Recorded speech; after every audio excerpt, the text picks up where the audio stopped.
성탄 설교 두 번째 설교를 2022년 두 번째 설교를 합니다. 마태복음은요, 사도 마태가 전한 예수님에 대한 이야기입니다. 내러티브라고 하죠. 마태복음 1장, 2장, 오늘 지난주에 1장, 오늘 2장인데 좀 다시 1장, 2장을 연결해서 오늘 말씀을 증거하려고 하는데요. 신약 성경의 첫 부분이면서 동시에 마태복음의 도입부입니다. 자, 사도 마태는 여기서 1장, 2장에서 예수님의 족보 이야기, 그 다음에 예수님의 탄생 이야기, 그리고 예수님께서 애굽으로 도망하신 이야기, 그리고 예수님께서 나사렛에 살게 된 이야기를 해주고 있습니다. 자, 먼저 우리가 예수님의 족보 이야기를 들어볼까요? 한번.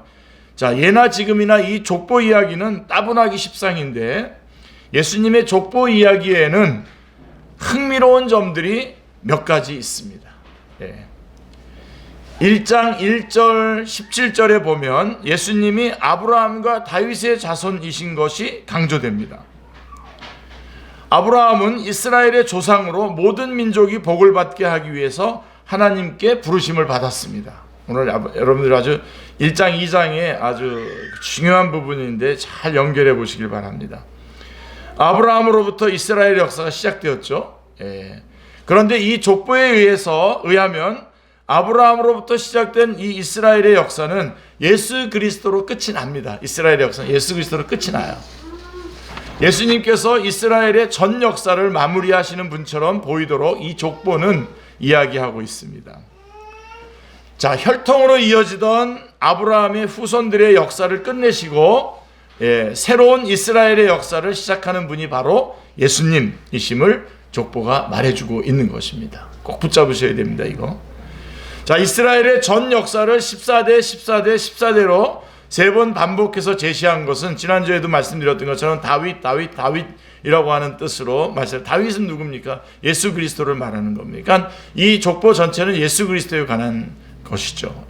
역사죠. 자, 근데 이제 14대, 14대, 14대를 세 번 반복해서 제시함으로써 이제 하나님의 구원 역사의 준비 기간은 완벽히 끝났다는 겁니다. 14라고 하는 것은 또다시 다른 의미로 또 말한다면 7이라고 하는 완전수 곱하기 2입니다. 그러니까 완벽하다는 겁니다.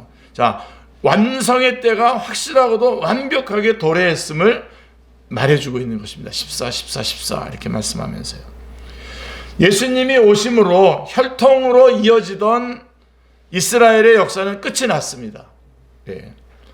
자, 이와 동시에 조상 아브라함에게 주셨던 하나님의 복, 그 약속 등이 혈통적 이스라엘에게서 끝이 납니다. 이제는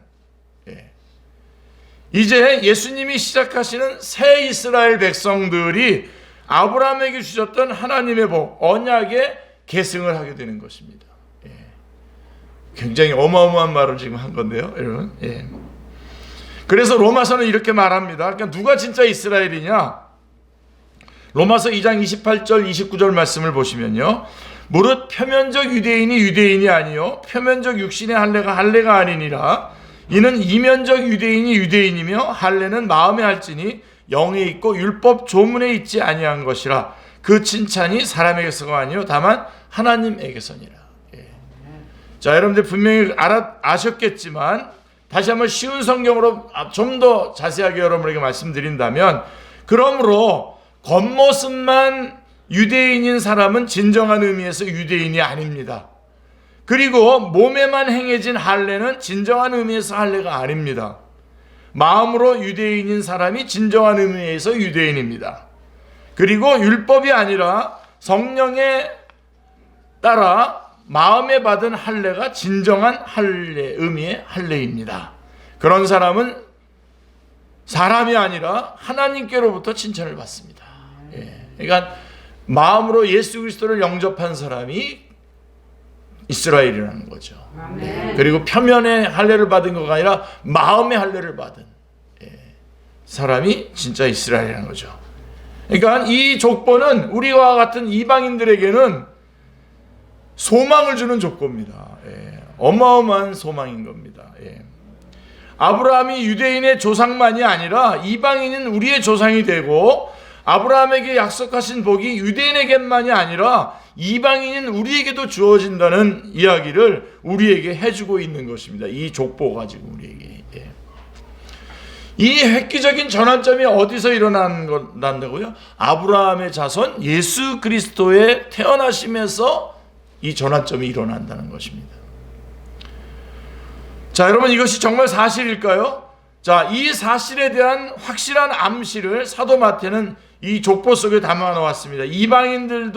이방인들이 같은 아브라함에게 약속했었던 그 복, 아브라함에게 주어졌던 그 약속들이 그대로 이어진다라고 하는 것을 이 족보는 아주 강력하게 증거하기 위해서 이 족보 이야기 속에 누구의 이름을 넣습니까? 다말, 라합, 룻, 우리아의 아내 밧세바를 등장시킵니다. 유대인의 족보 속에 여인들의 이름이 나온다라고 하는 것도 획기적인, 예외적인 것인데, 그들의 신분이 다 누구냐면 이방인들입니다. 더더욱 예외적인 것이죠. 자, 하지만 사도 마태는 의도적으로 이분들의 이름을 족보에 언급함으로써 우리가 지난주에는 이분들의 이름을 거론하면서 우리가 예수 그리스도의 족보에 들어가는 것은 은혜로 들어가는 것이다. 우리가 믿고 구원받은 것은 하나님의 은혜다라고 하면서 제가 지난주에는 강조했지만 오늘은 여기 연결을 해가지고 사도 마태는 이분들의 이름을 족보에 언급함으로써 예수님께서 이루어 가실 새 이스라엘의 역사 속에는 이방인들도 포함될 것이다 라고 하는 것을 강력하게 암시해주고 있는 것입니다. 아멘. 네. 다시 말하면 예수님이 오심으로 하나님의 언약과 구원의 역사는 본격적으로 이방인들을 향하게 된다는 것을 이야기해주고 있는 것입니다. 아브라함을 부르실 때에 땅 위의 모든 백성이 너를 통하여 복을 받을 것이다 라고 하셨던 그 약속이 이제는 예수 그리스도를 통해서 성취될 것을 이 족보를 통해서 알려주고 있는 것입니다. 자, 새 이스라엘은 혈통으로 주어진 것이 아니죠. 인간적인 혈통으로 주어진 것이 아닙니다. 이 새 이스라엘은 예수님을 믿는 자에게 하나님께서 주시는 새로운 신분입니다. 우리 중현 형제님 올려주셨는데요. 영접하는 자 곧 그 이름을 믿는 자들에게는 하나님의 자녀가 되는 권세를 주셨으니 이는 혈통으로나 육정으로나 사람의 뜻으로 나지 아니하고 오직 하나님께로부터 난 자들이니라 라고 말씀하고 있는 것입니다. 그러니까 이 새 이스라엘은 혈통으로 주어지는 것이 아니라 예수님을 믿는 자에게 하나님께서 주시는 새로운 신분입니다. 하나님은 아브라함에게 주신 복을 세상 모든 민족들이 받을 수 있도록 예수님을 그의 후손으로 태어나게 하신 것입니다. 할렐루야. 이게 구속사입니다, 여러분. 아멘. 다음으로 사도 마태는 이 족보 이야기에서 예수님이 다윗의 후손임을 강조하고 있습니다. 이것도 굉장히 중요하죠. 다윗의 자손은 혈통적으로는 유대의 왕족이라고 하는 의미죠. 그러나 여기에 더 중요한 의미가 있습니다. 하나님이 보내실 메시아는 반드시 다윗의 후손이어야 한다는 것입니다. 유다 족속. 그런데 여러분, 예수님이 혈통적으로 다윗의 후손입니까? 혈통적으로 정확하게 말한다면, 자, 왜냐하면 예수님은 마리아의 몸에서 성령님으로 잉태되셨기 때문입니다. 그러니까 사실은 혈통적으로는 다윗의 후손이 아니죠. 그런데 예수님은 사회적 법적으로는 다윗의 후손입니다. 왜냐하면 다윗의 후손인 마리아가 법적으로 요셉과 정혼을 한 그 안에서 태어났기 때문입니다. 그러니까 다윗의 후손인 요셉의 아들로 태어나셨기 때문입니다. 법적으로는, 사회적으로는. 혈통적으로는 다윗의 후손이 아닌데 법적으로, 사회적으로, 이것을 우리는 이렇게 얘기합니다. 신학적으로는 다윗의 후손입니다.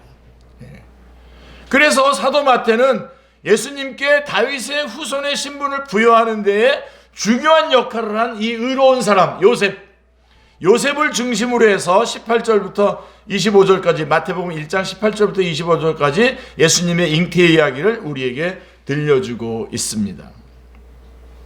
자, 예수님께서 이렇게 다윗의 후손으로 오셔야 했던 중요한 이유가 있으면 여러분들도 꼭 놓치지 마셔야 됩니다. 그것은 바로 예수님께서 이 땅에 오신 목적 때문입니다. 1장 21절, 마태복음 1장 21절이 그 목적을 말씀해 주고 있죠. 여러분 유명한 말씀이죠. 아들을 낳으리니 이름을 예수라 하라. 이는 그가 자기 백성을 그들의 죄에서 구원할 자이심이라 말씀하고 있습니다. 예수님은 분명한 목적을 가지고 오십니다. 자기의 백성을 자기의 죄에서 구원하시기 위함인 것입니다. 자, 그런데 예수님의 백성은 죄에서 스스로 자신을 구원할 수 없습니다. 이게 오늘 복음입니다, 여러분. 예수님은 자기 백성을 자기의 죄에서 구원하시기 위해서 오셨는데 이 자기 백성들은 스스로는 자기를 구원할 수가 없어요. 이것은 마치 감옥에 갇힌 사람이 스스로 감옥문을 열고 나올 수 없는 것과 같습니다. 이것은 마치 엄청난 빚을 지고 지금 노예가 되었는데 노예가 된 사람이 그 빚을 스스로 갚을 수 없는 것과 같습니다. 누군가가 열어주든지 누군가가 갚아줘야 됩니다. 예수님은 자기 백성이 스스로는 도저히 할 수 없는 일을 해주시기 위해서 오신 것입니다. 아멘. 이거를 여러분 절대로 놓치지 마시기 바랍니다. 예수님은 우리가 할 수도 있는데 와서 그냥 곁다리로 하나 뭔가 이 구원을 베풀어 주신 것이 아니라 절대로 인간은 스스로 절대로 할 수 없는 그 일을 위해서 자기 백성이 스스로 도저히 할 수 없는 일을 위해서 그것을 해결하시기 위해서 오신 것입니다. 아멘. 예수님이 이 일을 하시기 위해서는 반드시 두 가지 전제 조건이 있습니다. 하나는 하나님께서 오래전부터 예언하셨던 것처럼 말씀하신 대로 다윗의 자손으로 오셔야 됩니다. 다윗의 자손으로 태어나셔야 했습니다. 그리고 다른 하나는 예수님 자신은 죄는 없어야 돼요. 또 죄 있는 사람이 죄 있는 사람을 어떻게 대속합니까? 죄는 없어야 되고 다윗의 자손으로 나야 됩니다. 그래서 하나님의 지혜가 하나님께서 어떻게 하셨습니까? 마리아에게 동정녀 처녀인 마리아의 아내 성령님으로 예수님이 잉태되시는 것입니다. 아멘. 이 두 가지 조건을 충족시키기 위해서 예수님은 마리아의 몸에 성령님으로 잉태되셨고 다윗의 자손 요셉의 아들로 태어나셔야만 했습니다. 할렐루야. 이 예수님은 우리와 함께 계시는 하나님 임마누엘입니다. 여러분 제가 조금 전에 말씀드렸죠. 자기 백성이 스스로는 도저히 할 수 없는 일을 하기 위해서 오셨습니다. 그분이 누굽니까? 예수님입니다. 예수님이 누구라고요? 임마누엘이라고요. 임마누엘은 뭡니까? 하나님이 우리와 함께 계시다. 하나님이 해주신다는 겁니다. 여러분 이것은 우리의 죄만 해결해 주신다는 것이 아니라 우리의 구원 이후에 우리의 삶의 전체적인 생명력, 전체적인 것 다 하나님이 하신다는 겁니다. 하나님께 다 맡기시길 바랍니다. 우리의 죄를 주님께 맡겨서 우리가 구원받은 것과 같이 우리의 남은 이 땅에서의 생을 다 주님께서 책임져 주시고 주님께서 인도하시고 주님께서 함께 하시기에 주님께 다 맡기라고 하는 말이 임마누엘입니다. 그게 이 족보에서 말씀하려고 하는 중요한 핵심 메시지인 것입니다. 꼭 붙잡으시길 바랍니다. 자, 예수님의 잉태 이야기에서 사도 마태가 우리에게 분명하게 전해주는 교훈이 있습니다. 자, 다시 한번 말씀드립니다. 예수님은 우리가 도저히 할 수 없는 것을 하시기 위해서 오신 분이라는 겁니다. 하나님의 형상으로 지어진 사람은요, 많은 것을 할 수 있어요. 못하는 것이 별로 없어 보입니다. 사람은 전염병도 이기고 극복할 수 있어요. 우리 2년 동안 난리 쳤지만 지금도 아직도 그런 어떤 여진이 남아 있습니다만은 이 전염병도 우리 다 이기고 극복했어요. 지금 인류 역사는 그야말로 전염병과 전쟁이었죠. 하지만 현대에 우리가 경험하는 전염병은 이전에 인류가 경험했던 것에 비하면 사소한 것일 뿐입니다. 우리가 잘 아는 대로 중세말 유럽에 퍼진 패스트 같은 경우는 유럽의 인구의 3분의 1이 죽어요. 그런데 인류는 점점 의학을 발전시켜 왔고 이제는 눈에 보이지 않는 전염병균도 찾아내고 항생제도 만들어낼 수 있게 되었습니다. 한편 전염병이 번지면 수십만 수백만이 희생되던 이전 시대와는 완전히 다른 성취를 이루었습니다. 자, 이뿐만이 아니라 인류는 수백 층의 건물도 지을 수 있어요. 비행기를 만들어서 날아다니고요. 심지어는 우주선을 만들어서 달에도 갑니다. 앞으로 생명공학의 발전으로 인간의 수명도 150세까지 연장할 가능성도 있다는 이야기도 들립니다. 이렇게 위대한 인류가 아직도 스스로 해결할 수 없는 것이 있습니다. 그것은 바로 자신을 스스로 죄에서 구원할 수 없다는 것입니다. 그렇다면 여러분, 이게 핵심입니다. 모든 것에. 우리의 전 역사의 핵심은 바로 이 부분입니다. 그렇죠? 인간들이 가장 주목해야 될 부분이 바로 이 부분입니다. 인간이 이것도 할 수 있고 저것도 할 수 있고 다 할 수 있는데 스스로 할 수 없는 것이 하나 있어요. 자기 죄에서 그 죄를 스스로 해결할 수 없다. 이것을 해결해 주시기 위해서 예수님이 오셨다. 아멘. 예. 그게 예수님의 탄생 이야기의 전부입니다. 예. 교만, 이기심, 탐욕에서 벗어나기 위해서 심리학을 동원하기도 하고요. 명상을 하기도 합니다. 이 죄에서 한번 나를 구원해 보려고 심리학을 동원하고 명상을 하고. 심리학 그런 게 사실 교회 안에 많이 들어와 있잖아요. 잘못되게. 예. 해보는 거예요. 이렇게. 예수님 없이 한번 해보려고 하는 거예요. 예. 여러분, 오늘 여러분들 예수님 없이 해보려고 하는 것들이 있다면 그것이 죄의 문제든 그 이후에 우리의 삶의 문제든 그건 다 잘못입니다, 여러분. 예. 그리고 심지어는 공산주의와 같은 그 사상과 체계를 만들어서 이 죄를 한번 이겨보겠다고, 죄의 문제를 해결해 보겠다고 했지만 해결되지 않았습니다. 엄청난 문명을 이루었음에도 인류는 여전히 죄의 속박에 고통하고 있습니다. 빛나는 물질 문명이 인간을 죄로부터 구원해 주지 못하고 있습니다. 우리는 이것을 인정해야 됩니다. 아멘. 아멘. 그리고 우리 스스로 할 수 없는 일을 해주시기 위해서 오신 예수님과 함께 해야 됩니다. 임만을 해야 됩니다. 예. 그냥 여러분, 제가 아주 쉽게 예를 들면, 여러분, 우리가 간병인들이 있잖아요. 우리 장애우들 경우 옆에 도와주는 사람이 있어야 되잖아요. 이런 거로 비유해서 너무 약하지만 우리는 우리 스스로는 절대로 우리 인간이 절대로 스스로 할 수 없는 일, 이 죄의 문제를 해결하시기 위해서 예수님이 오셨기 때문에 우리는 이 예수님을 붙잡아야 됩니다. 아멘. 다른 걸 붙잡아, 우리 고통 가운데 있을 때도 예수님을 붙잡아야 됩니다. 아멘. 어떤 사람이 상담을 붙잡거나 어떤 사람이 그런 것이 아니라 예수님을 붙잡아야 되는 것입니다. 예. 우리 이것을 인정해야 됩니다. 예수님은 우리와 함께 계시는 하나님이십니다. 우리와 함께 하시는 하나님 임마누엘 예수님만이 우리의 죄 문제를 해결해 주실 수 있고 죄의 감옥에서, 죄의 노예에서 우리를 구원해 주실 수 있습니다. 아멘. 예. 이것이 예수님의 탄생 이야기, 예수님의 잉태 이야기를 통해서 사도 마태가 우리에게 들려주는 이야기입니다. 자, 이제 사도 마태는 다윗의 후손 유대인의 왕 예수님이 어디에서 태어나셨고 어디에서 사셨는가에 대한 이야기로 넘어갑니다. 2장으로 좀 넘어가는 거죠. 다시 말하면 유대지방 베들레헴에서 유대인의 왕으로 태어나신 예수님이 어떻게 갈릴리 지방 나사렛에 사시게 되셔서 나사렛 사람이라 불리게 되었는가를 이야기해 주고 있습니다. 예수님께서 유대지방 베들레헴에서 탄생하셨는데 왜 갈릴리 지방 나사렛에서 사셔서 나사렛 사람이라고 불리게 되었는가? 예. 자, 먼저 우리도 이 부분 더 깊이 들어가야 됩니다. 그냥 크리스마스 여러분 그냥 쓱 넘어가려고 하지 마십시오. 예. 아주 더 깊은 주님께 영광과 찬양을 올려드리기 위해서 우리는 이 하나님의 말씀을 더 깊이 보시고 깊이 아셔야 됩니다. 예. 먼저 이 나사렛 사람이라고 불리는 의미를 한번 짚고 넘어가야 합니다. 나사렛 사람이라고 불리는 것이 어떤 의미인지는 나다나엘이 빌립에게 했던 말 속에서 잘 나타나 있죠. 예, 빌립이 나다나엘을 예수님께 소개하려고 했더니 야, 나사렛에서 무슨 선한 것이 나겠느냐라고 한 말을 보면 예수님 당시에 유대인들이 나사렛 사람을 얼마나 천시했는가를 잘 보여줍니다. 나사렛 지방에 대한 편견과 차별이 아주 많았던 것입니다.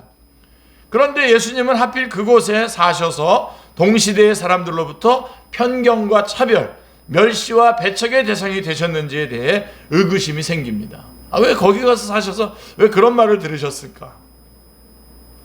자, 유대 지방 베들레헴에서 태어나셨으니까 그곳에서 사셨다면 감당하지 않아도 될 일이었다는 것입니다. 예. 그러니까 나사렛에서 살지 않았다면. 예. 사도 마태는 이 이야기를 우리에게 들려주는 데 있어서 4개의 성경 구절을 인용합니다. 구약의 성경 구절을 인용하는데요. 예, 깊이 한번 들어가 보려고 하는 겁니다, 여러분. 자, 첫 번째로 예수님은 분명히 미가서 5장 2절에 미가 선지자의 예언대로 유대 땅 베들레헴에서 한 다스리는 자로 백성을 돌보는 목자로 태어나셨습니다. 예수님은 마태복음 2장 6절이 말씀해 주고 있습니다. 그런데 유대인들 중에 어느 누구도 이 사실을 깨닫지 못했습니다. 예. 2장 6절에 보세요. 또 유대 땅 베들레헴아 너는 유대 거울 중에 가장 작지 아니하도다. 내게서 한 다스리는 자가 나와서 내 백성 이스라엘의 목자가 되리라 하셨습니다. 저 노란색으로 칠해주신 우리 충현님 노란색으로 칠해준 저 부분이 바로 미가서 5장 6절의 말씀입니다. 이걸 인용해서 지금 마태복음 2장 6절이 말씀하고 있는 것입니다. 자, 그런데 유대인들 중에서 어느 누구도 이 사실을 깨닫지 못했다는 겁니다. 오직 동쪽 나라에서 온 몇 명의 박사들, 동방 박사들만이 이 사실을 깨달았고 그들은 예수님을 찾아와서 황금과 유황과 몰약을 예물로 드리며 경배했습니다. 예, 딴 사람들은 몰랐어요.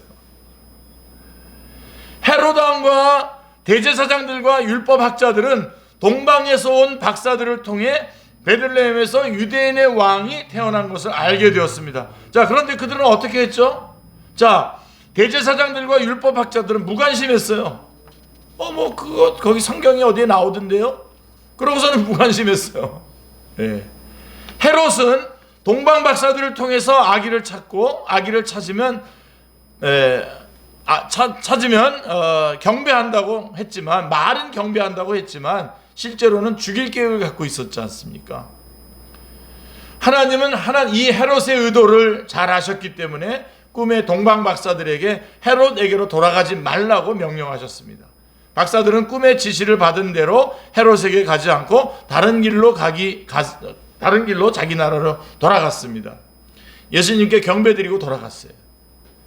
박사들이 떠난 뒤에 주의 천사가 요셉의 꿈에 나타나서 말합니다. 2장 13절에 보시면 그들이 떠난 후에 주의 사자가 요셉에게 현명하여 이르되 헤롯이 아기를 찾아 죽이려 하니 일어나 아기와 그의 어머니를 데리고 애굽으로 피하여 내가 내게 이르기까지 거기 있으라 하시니 이렇게 됩니다. 요셉은 한밤중에 일어나 급히 아기와 아기 엄마를 데리고 애굽으로 떠났습니다. 그리고 헤롯이 죽을 때까지 애굽에 있었습니다. 사도 마태는 이 일이 주께서 예언자를 통해서 하신 말씀을 이루는 것이라고 이야기해주고 있습니다. 자, 보세요. 어떤 말씀이 이루어졌습니까? 이 말씀 통해서 어마어마한 말씀이 이루어집니다. 자, 내가 사랑하는 내 아들을 애굽에서 불러내꺼느리라고 하는 호세아서 11장 1절에 이 호세아 선지자의 예언이 이루어졌다고 말씀하고 있는 것입니다. 예수님이 애굽으로 피난 간 그 이야기를 통해서 호세아서 11장 1절의 말씀이 이루어졌다는 겁니다. 자, 본래 호세아 선지자가 언급한 내 아들은 누구를 말하는 겁니까? 이스라엘 사람들, 이스라엘 백성들을 가리키는 것입니다. 하나님께서 이스라엘 백성들을 출애굽시킨 사건을 언급한 것입니다. 출애굽 사건은 과거의 역사 속에서 한번 일어났던 역사적인 한 번의 사건이었습니다. 그러나 이 역사적인 사건이 예고해 주시는 실체가 있는데 그 실체를 말해주는 겁니다. 지금 그것은 바로 진정한 하나님의 아들 예수님께서 애굽으로 피신을 갔다가 나오는 일이라고 하는 것은 이게 실체라는 겁니다. 그러니까 역사 속에서 일어난 출애굽 사건은 모델입니다. 우리가 집 짓기 전에 모델하우스 있잖아요. 모델하우스입니다. 그러니까 출애굽 진짜 사건은 역사 속에 있던 사건은 모델하우스고 출애굽의 실체는 누구냐? 예수님을 통해서 경험된다는 것입니다. 예수님이 애굽에 가셨다가 도망가셨다가 나오는 사건이라는 겁니다. 할렐루야. 과거 이스라엘 백성이 애굽에서 나온 것은 민족적 구원이었습니다. 노예되었던 민족이 바로의 속박에서 벗어나 자유민이 되는 것이기 때문입니다. 그런데 이 역사적인 사건은 단지 출애굽 사건으로 끝나지 않고 앞으로 일어날 하나님의 구원 역사의 진정한 모습을 모델하우스처럼 보여주는데, 그 진정한 구원의 실체가 애굽에 갔다가 돌아오시는 예수님을 통해서 이루어진다는 것입니다. 아멘. 아멘입니다. 예. 인류 역사상 출애굽은 이스라엘 민족에게 단 한 번 일어났는데, 그런 출애굽의 경험을 하나님의 진정한 아들을 통해서 이제는 누구나 할 수 있게 되었다는 겁니다. 이제는 누구나 할 수 있다고 사도 마태는 우리에게 알려주고 있는 것입니다. 예수님을 통해서 누구나 출애굽의 역사를 이룰 수 있다라고 하는 것입니다. 자, 세 번째 구약 성경 인용은 헤롯이 베들레헴에서 행한 일과 관련이 되는데요. 여러분, 참 비참한 일이 일어나죠. 헤롯은 박사들에게 속은 것을 알고 매우 화가 났고, 베들레헴과 그 주변에 있는 2살 아래의 모든 사내 아이들을 죽였습니다. 예. 유대인의 왕을 특정할 수 없으니까 다 죽여버린 겁니다. 2살 이하의 어린아이들을 죽이다니, 예. 얼마나 무자비한 왕입니까? 그로 인해서 베들레헴과 그 인근에서 집집마다 통곡 소리가 울려 퍼졌을 것입니다. 그런데 사도 마태는 이 일도 예언자 에레미야 31장 15절에 나오는 에레미야를 통해서 말씀하신 것이 이루어진 이야기라고 하는 것입니다. 예. 여호와께서 이와 같이 말씀하시니라, 라마에서 슬퍼하며 통곡하는 소리가 들리니 라헬이 그 자식 때문에 애곡하는 것이라, 그가 자식이 없어져서 위로받기를 거절하는도다. 예. 에레미야 31장 15절의 말씀에 대한, 그래서 마태복음 2장 18절에 이 말씀이 나오는데, 라마라고 하는 것이 라마라고 하는 곳에서 통곡 소리가 났다라고 하는 것입니다. 자, 라마는 전통적으로 라헬의 무덤이 있는 곳이죠. 야곱의 아내였던 라헬의 무덤이 있는 곳으로 알려졌고, 그러니까 또한 라마는 또 어떤 곳이었냐면요, 주전 586년경에 이스라엘이 이제 바벨론의 포로로 잡혀가잖아요. 포로로 끌려가기 위해서 집결한 장소가 어디냐면 거기 바로 이 라마입니다. 예. 그러니 왜 라마에서 라헬이 슬피 울며 통곡했는지가 이해가 되죠. 라헬은 하나님의 아들 이스라엘이 고향에서 포로가 되어 끌려가고 있었기 때문에 통곡을 합니다. 그런데 이 라헬의 통곡은 예수님께서 베들레헴에서 쫓겨난 사건과 연관되어 베들레헴 사람들이 통곡한 것으로 이 예언이 성취가 에레미야에 있는 예언이 성취가 되는 것입니다. 예수님은 어린아이들의 희생 그리고 그 가족들의 통곡과 함께 이 세상에서의 삶을 시작하셨습니다. 예. 저는 여러분들이 지금은 약간 못 알아들으시는 것 같은데, 저 같으면 오늘 이 예배가 끝나고 나면 집에 가서 열심히 몇 번 듣겠습니다. 여러분, 이런 그런 좀 저게 있어야 돼요, 여러분. 요즘 하나님의 말씀을 너무 건성건성 보거나 그러는 거 안 됩니다. 깊이 보고 그것을 풀어주는 사역자의 그것을 깊이 보셔야 됩니다. 안 그러셨다는 게 아니라, 예. 자, 그래서 이 라마에서 이 통곡 사건이, 에레미야서의 예언이 예수님 때문에 예수님을 죽이려고 했던 왕이 2살 이하의 애들을 다 죽임으로써 이 통곡 소리가 난 것으로 성취가 되는 겁니다. 그러니까 예수님을 왕으로 모시지 않고 가짜 왕들이 군림하는 곳에는 무고한 희생과 통곡이 끊이지 않게 된다라고 하는 것이죠. 예. 그리고 이제 마지막에 구약의 인용 규절이 뭐냐면 4개 중에 2장 23절에 보면 이런 말씀이 있어요. 나사렛이란 동네에 가서 사시니 이는 선지자로 하신 말씀에 나사렛 사람이라 칭하리라 하심을 이루려 함이리라, 이렇게 되어 있죠. 자, 혹시 구약 성경에서 이 기절을 혹시 보신 분 계십니까? 예, 평생 찾아도 못 찾습니다. 없습니다, 구약 성경에. 왜냐하면 구약 성경에는 이 규절이 없기 때문에 못 찾습니다. 심지어 나사렛이라고 하는 장소도 등장하지 않습니다. 그렇다면 사도 마태는 왜 나사렛 사람이라 칭하리라 라고 구약에 있는 말씀을 인용한 라고 예언자들을 통해서 말씀하신 것이 이루어졌다고 우리에게 이야기할까요? 구약 성경에는 그 문자적으로 없는데, 뭐 이런 것들은 많이 있어요. 예를 들면 삼위일체라고 하는 말은 성경에 없지만 정황상, 전체적인 정황상 삼위일체가 용어를 말할 수도 있죠. 그걸 말하려고 하는 거 아니고, 자, 구약에 정확한 규절이 나오지는 않지만 많은 예언자들을 통해서 하나님께서 예수님에 대해 말씀하신 것이 나사렛 사람이라고 불리는 것과 일치하기 때문입니다.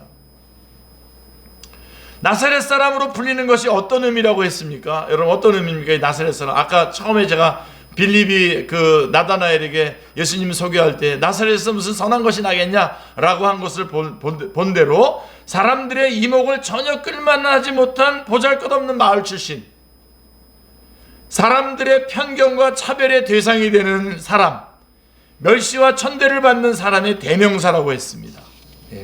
그게 나사렛입니다.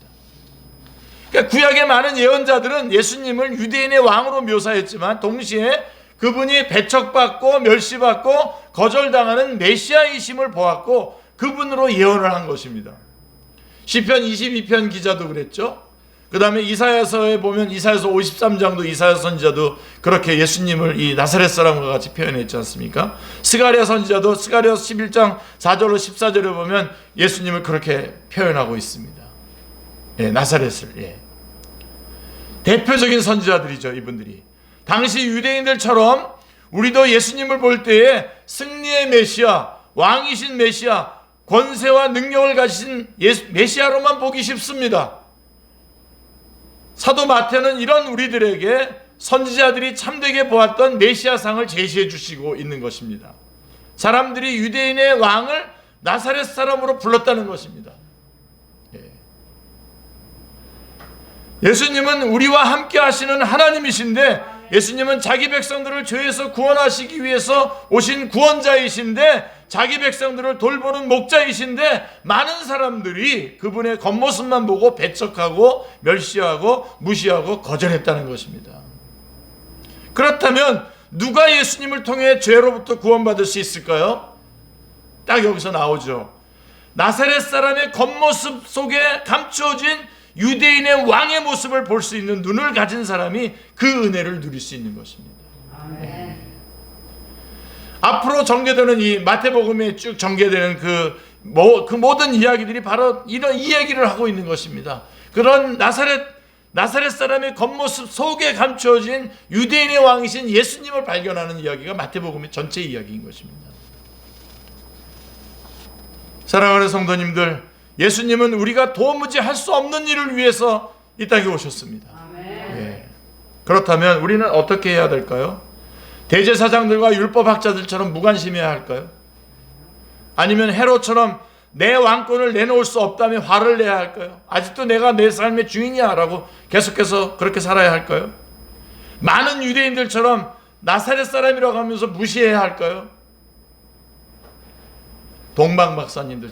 동방박사들처럼 겸손하게 무릎을 꿇고 예배드려야 하지 않을까요? 아멘. 예수님을 구주로 주님으로, 예수님을 구주로 영접하시고 죄사함 받고 예수님과 동행하는 삶, 예수님을 주님으로 모시고 예수님과 동행하는 삶, 예수님의 생명력으로 살아가야 됩니다. 예수님 한 분밖에 없습니다. 예수님의 십자가밖에 없습니다. 여러분, 예수님의 십자가는 그것이 종착역이 아니에요. 예수님의 십자가를 통해서 우리가 죄의 구원을 받았죠. 그러나 그것으로 끝나는 것이 아니에요. 십자가는 그 십자가로 구원받은 그 십자가의 능력으로 남은 생애를 또 살아가야 되는 것입니다. 아멘. 이 마지막 결론은 우리 지난주 금요일날 우리 금요기도의 결론이었습니다. 동방박사들처럼 겸손하게 무릎을 꿇고 예배드리며 맞이하시는 크리스마스가 되시기를 주님의 이름으로 축원합니다. 하나님 아버지, 너무나 감사합니다. 오늘도 대강절 둘째 주를 맞이해서 하나님 성탄 설교를 할 수 있게 해주셔서 하나님 감사합니다. 하나님, 우리가 도저히 할 수 없는 일을 해주시기 위해서 예수님께서 여러 가지 예언의 말씀들을 다 성취하시면서 오셔서 그 귀중한 사역을 감당해 주심으로 저희가 구원을 받고 그 구원의 주님과 동행하게 해주시오니 하나님 감사합니다. 남은 생에 예수님을 구주로 영접하고 예수님과 동행하는, 예수님을 주님으로 믿고 의지하며 따라가는 생애가 되게 하여 주옵소서. 주 예수 그리스도의 이름으로 기도드리옵나이다. 아멘.